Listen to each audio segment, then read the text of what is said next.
So we're going to go to those.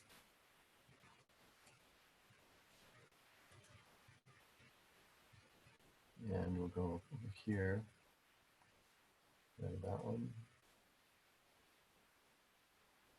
Okay.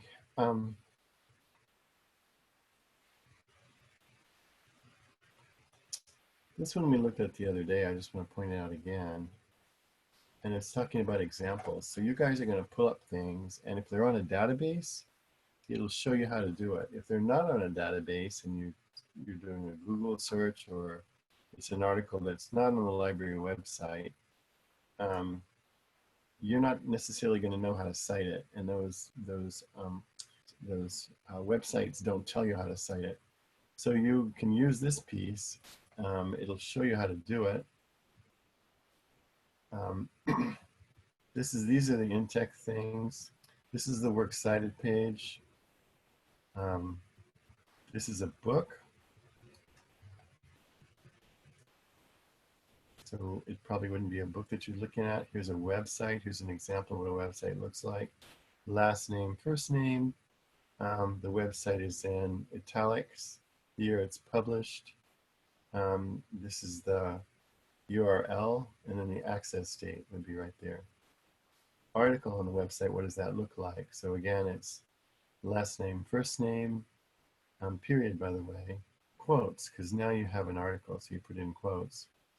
Your website is in italics. Again, the date that it's published or revised or any of those things.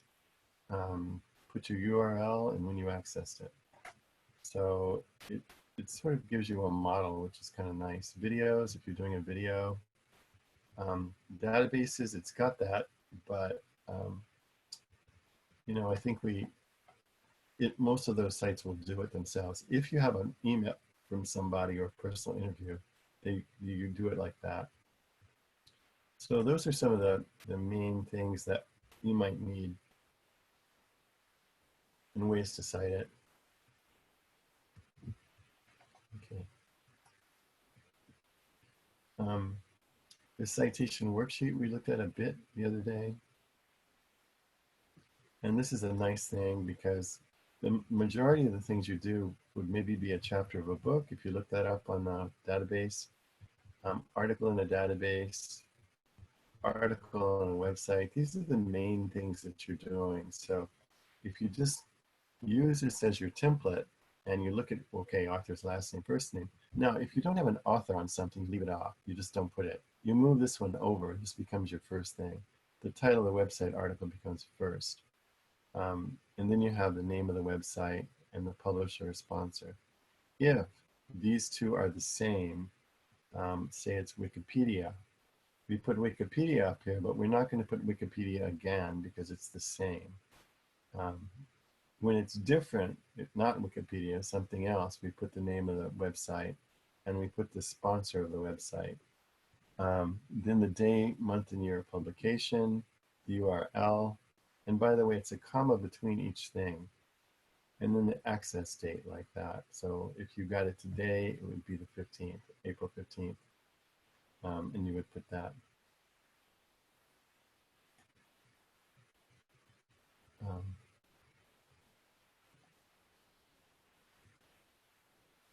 So let's look at forms of citations.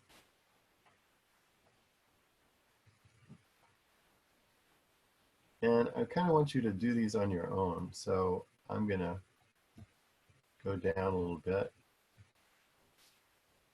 And let's look at this first one. So we have a quote up here, or actually something from a book. It said, "Man is born free, and everywhere he's in chains. Many a man believes himself to be the master of others who is no less than they a slave. How did this change take place? I do not know. What can make it legitimate? To this question, I hope to be able to furnish an answer." So you can see this is sort of old-fashioned. It's a famous passage. This guy named Rousseau. Okay, so let's say you wanted to use a piece of it. So you go, in an essay examining the relationship of humanity and society, Rousseau asserts this thing. And so he says this thing. Is this a paraphrase, a quotation, a summary, or plagiarism? Who knows?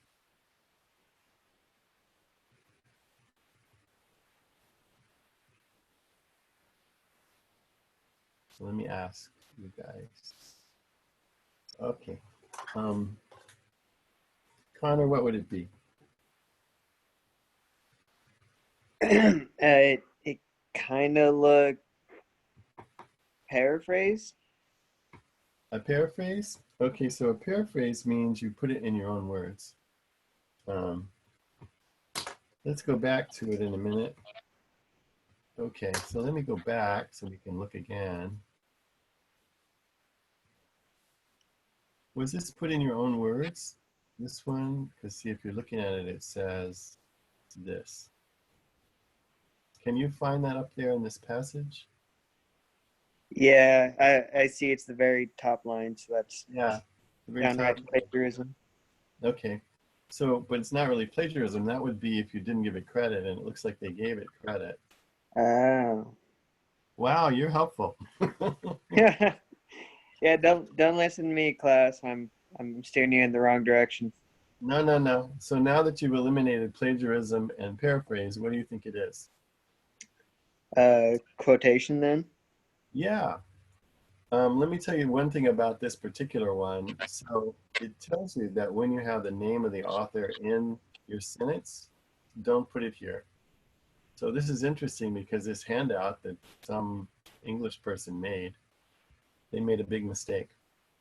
This should just have the page number. So this part here is called an in-text citation. We want to know, where did this come from? So we wouldn't necessarily have this to look at in your paper. We just have this little piece. So that's why we have to say, okay, it's coming from some book. Where? Page 57. We wouldn't have this piece. Okay. Let's just look at the next one. It says Rousseau suggests that although they come in the world uninhibited, human beings find themselves universally oppressed. Does this sound like a quotation, a summary, plagiarism, or paraphrase? Let's look at that little piece.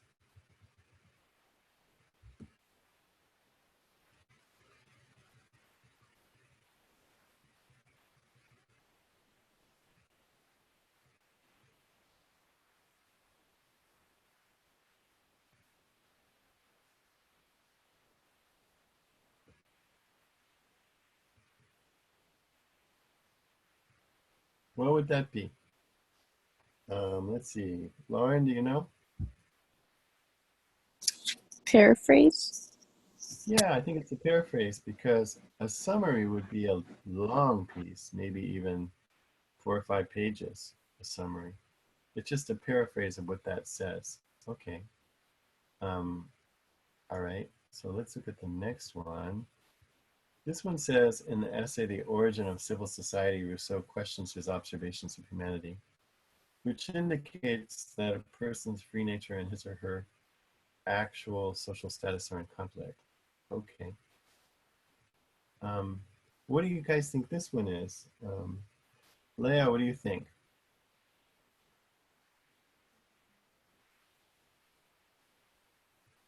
You still there, Leah? Alani, you there? I know you're there. What do you think it is? Paraphrase, quotation, summary, or plagiarism?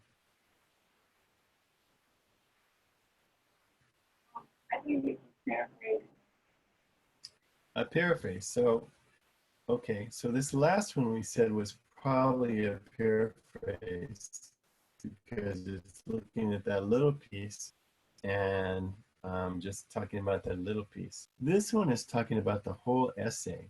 In his essay, The Origin of Civil Society, which we didn't get to see. So that's probably long. If it's long, what would that be? Paraphrase, quotation, summary, or plagiarism? Sorry, what? What did you say? Summary? Yeah, summary. Okay.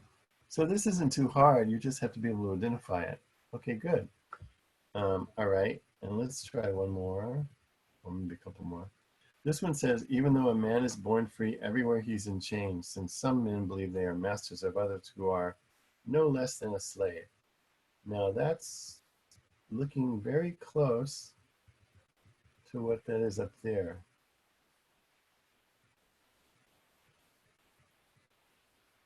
So how many changes did they make? Even though a man is born free. Okay, so all they put was even though right there. So man is born free everywhere he's in chains. So that sounds pretty darn close, too close um, to what they have. So this one's probably plagiarism. This whole piece right here is not this person's. They just thought they would borrow it. They only changed it a little bit. So you can't do that if you have 5 or more words that are exactly what the author wrote. You either have to put it in quotes, or put it in your own words. You have to make a choice. So that was not good. Okay, so I'm glad we did this. Now we kind of have sense of that. Okay, now let's look at paraphrasing since we kind of worked our way into this.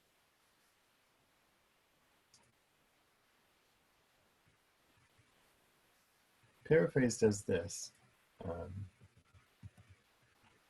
Your own rendition of essential information and ideas expressed by someone else presented in a new form.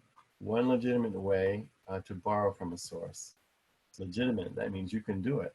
A more detailed restatement than a summary, which focuses concisely on a single main idea. So the paraphrase is on one idea, the summary is on the whole thing.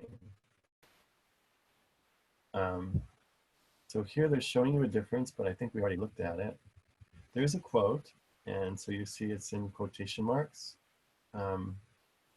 This little piece right here is a double quote. So this person quoted this person.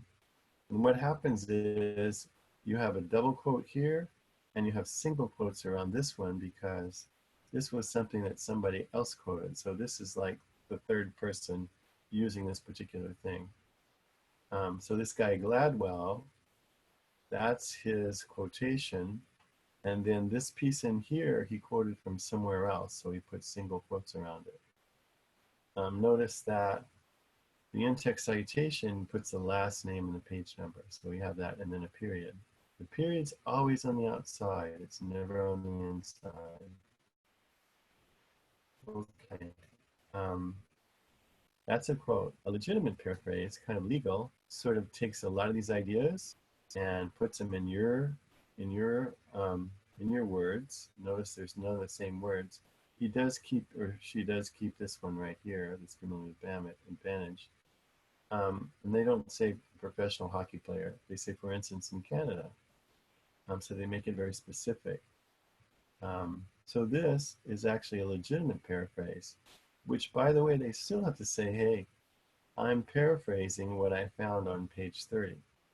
And since they have the word Gladwell here, they have the author in the paraphrase, they don't have to put it in the in-text citation. The plagiarized version, if you look at this between these two, notice it says the professional hockey player starts out a little bit better than his peers. This one says the professional hockey player starts out a little bit better than his peers. And that little difference leads to, and this says, and that leads to. So they pretty much just taken the words and changed it a little bit. This says, which makes the initially small difference get bigger. This says, which makes the initially small difference get bigger. Still is all they added. So there you go. This is what plagiarism looks like. You can't borrow pieces and put it in there. You have to put it in your own words if it's a paraphrase. Okay. So that's what it looks like, and those are the differences. Okay. Quoting.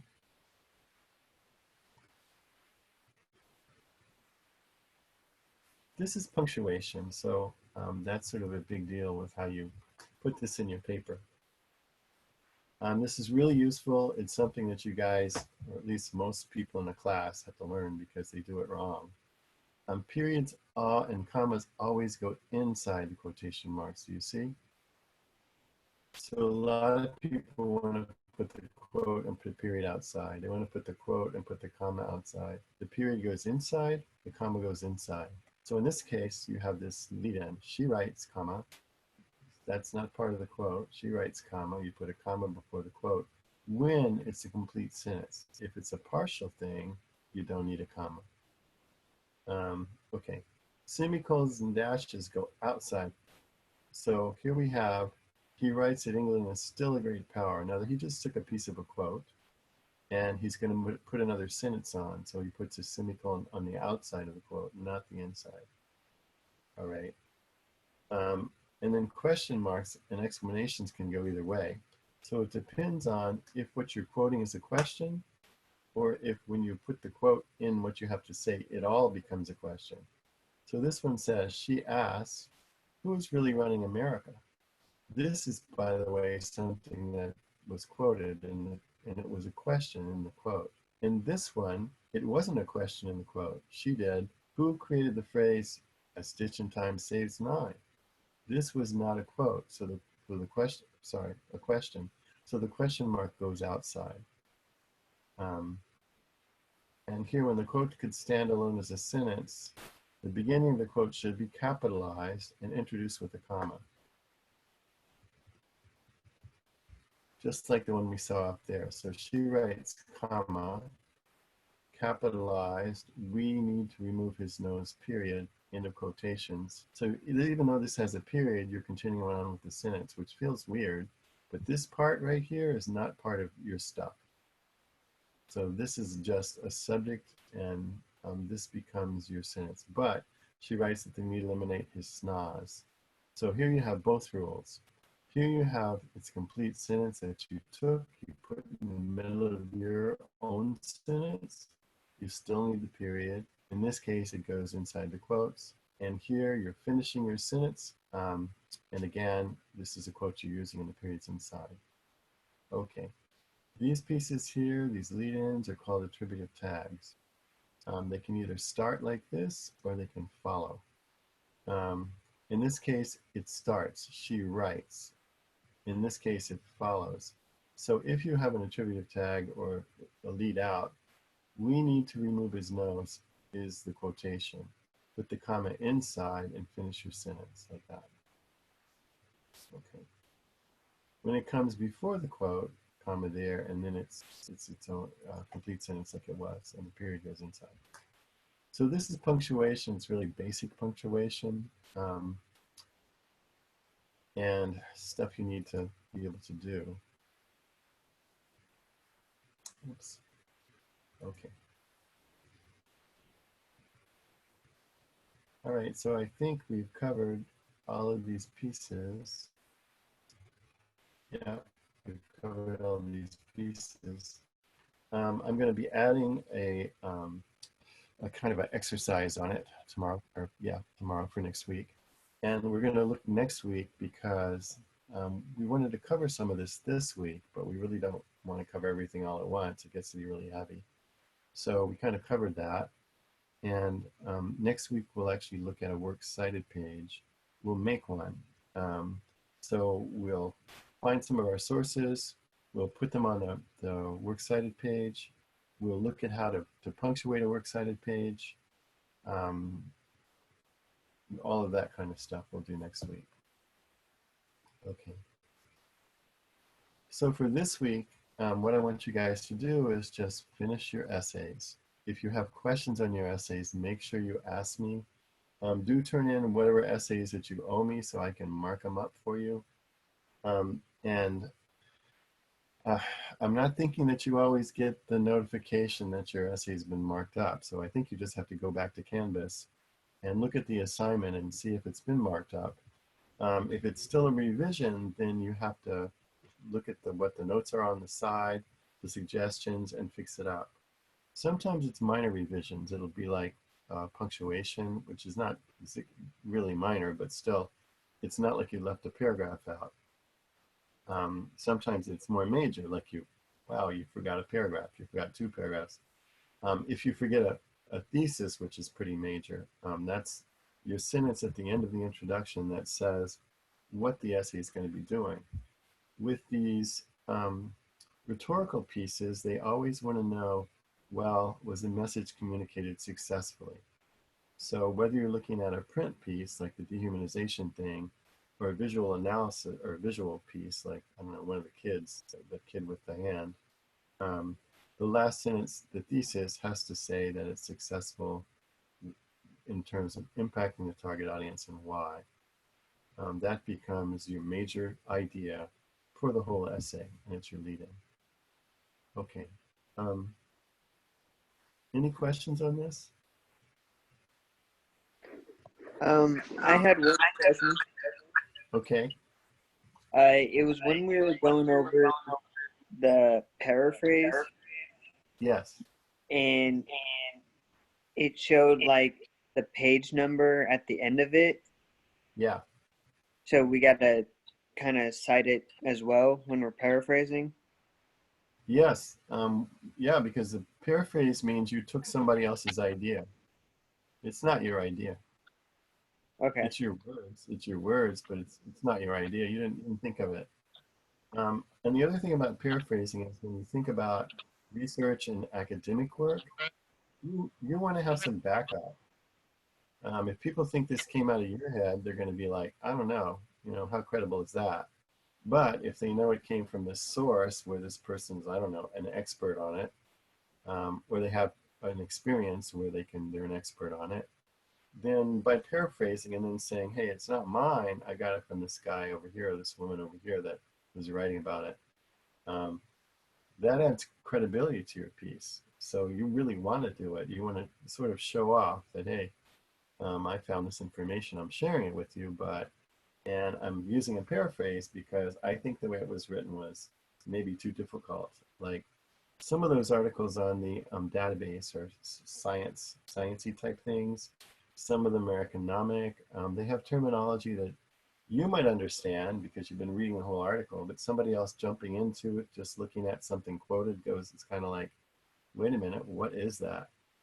So should you use quotes? If you feel like they need to be explained, always explain your quotes in your paper. Don't just dump it in. It has to make sense to the person reading it. It might make sense in your head, but believe me, it doesn't make sense in the person reading it because they're not in your head. So everything has to be what they call transparent. Your ideas have to be accessible to everybody. That was a good question, Claude. All right, and so I know, Connor, you, for instance, have finished and you're ready to do this stuff. So I will have those articles on definitely by Friday, and I don't know, it's maybe 20 articles to put on. I have to make PDFs of them. I have to run them through my machine.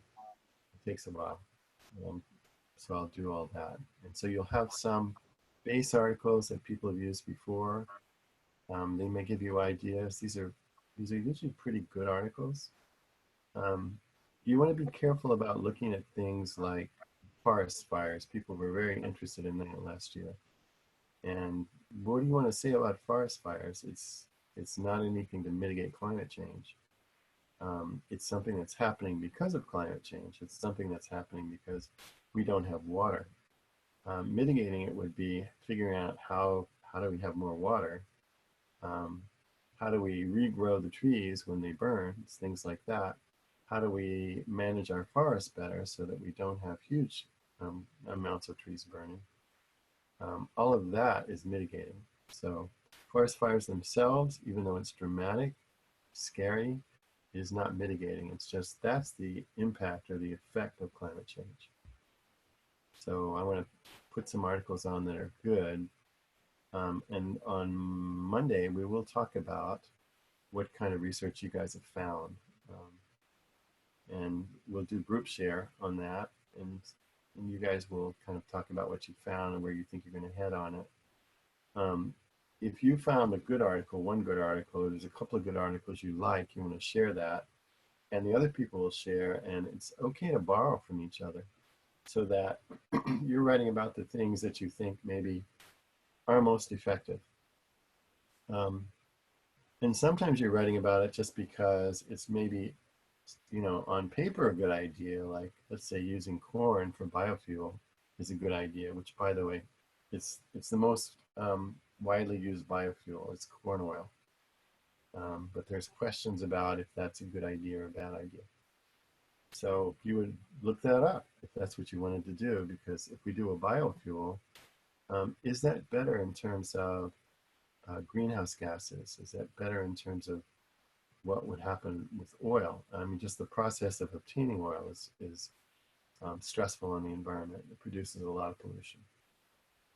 So, these things can be real interesting. And some sci-fi stuff, if you guys find some sci-fi stuff that people have developed, that's kind of interesting too. Okay. All right, so we're kind of done for today. Any more questions? Yeah, I have one question. Yeah. Is there gonna be kind of like an outline for this essay, like there was for the other one? Like how the other one had to each paragraph kind of what to go with? Is it gonna be something like this for Yeah. this one? Yeah. You want a simple outline, right? Yeah. Because the directions are not simple. Yeah, I can make you a simple outline. I'll put that on by Friday. Make a note. Simple outline. Yeah. Awesome. Yeah, that was really helpful in the last essay. That's why I was wondering. Okay. Yeah. I mean, I can definitely do that.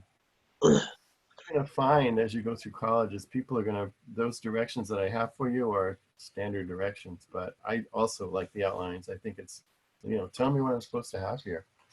It makes it easier. Yeah, I'll do that for you guys, and I'll post that.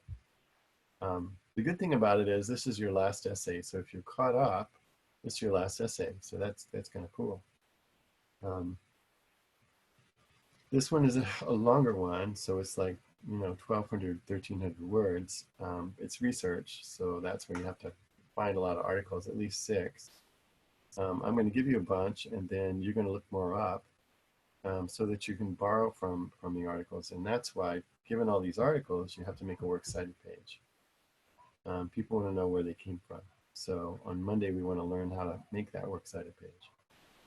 But in the meanwhile, if you can just get some articles, narrow down what you think you want to be looking at, that would be helpful for you. Even if you haven't narrowed down everything, if you at least found 1 or maybe 2 good articles that sound, something like maybe you could use it, but you'd like to hear what other people have, that would be good. Okay. Any more questions, guys? All right, so I'll either post this video up on YouTube so that you guys can relook at it if you want, or I'll post the next class up. So, and then I'll send you guys the link. All right, okay. So if that's it, if nobody has any more questions, I'm going to go ahead and end it. And I'll see you guys. Have a good day. Have a good day, Mr. Osborne. Take care.